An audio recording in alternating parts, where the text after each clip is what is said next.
সেকালের পাত্রী দেখা। আয় মা আয়, ওনাকে পেন নাম কর।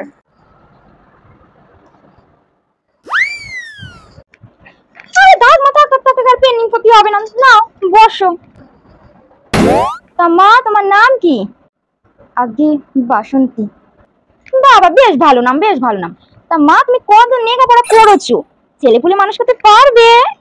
ক্লাস 2। বাবা বেশ বেশ বেশ, কত লেখাপড়া করলে যাবে, অনেক দূর লেখাপড়া করে ফেলেছো। তা মা আসল কথাটা বলি, ঘরের কাজ বা সব পারো তো? মা সব শিখিয়ে পড়িয়ে দিয়েছে? হ্যাঁ দিদি, ও ঘরের সমস্ত কাজকর্ম পারে, রান্না বান্না, পাট, হাঁস মুরগি দেখাশোনা করা, গরু ছাগলের দেখাশোনা করা, আত্মীয় স্বজনের যত্ন সবকিছু পারে আমার মেয়ে। আপনাদের কিছুটি চিন্তা করতে হবে না দিদি, আপনাদের কোনো অসুবিধা হবে না। ছোট থেকে আমি আমার মেয়েকে হাতে ঘরে সবকিছু শিখিয়ে দিয়েছি। তা বেশ তা বেশ।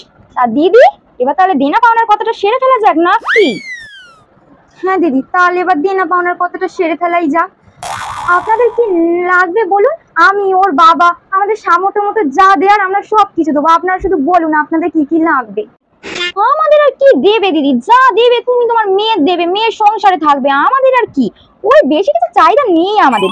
ওই মেয়ের হাতের কানের গলা, ছেলের আংটি আর চেন, কয়েক বিঘা মতো জমি, আর লাখখানেক টাকা, আর কয়েক ভরি মতো গয়না, এর থেকে বেশি কিছু চাই না। আর আপনাদের জামাই বলছিল, মানে আমার ছেলে, একটা মোটর বাইক হলে খুব ভালো হয়।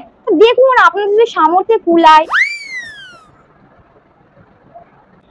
আপনাদের আদরের জামাই, আপনারা কি করবেন, এইটুকুই আমাদের চাহিদা।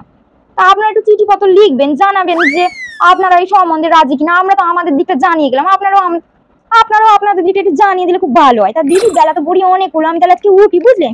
আসি আসি। হ্যাঁ দিদি আসুন, তাহলে আমরা সময় মতো চিঠি লিখে সবকিছু আপনাদের জানিয়ে দেবো।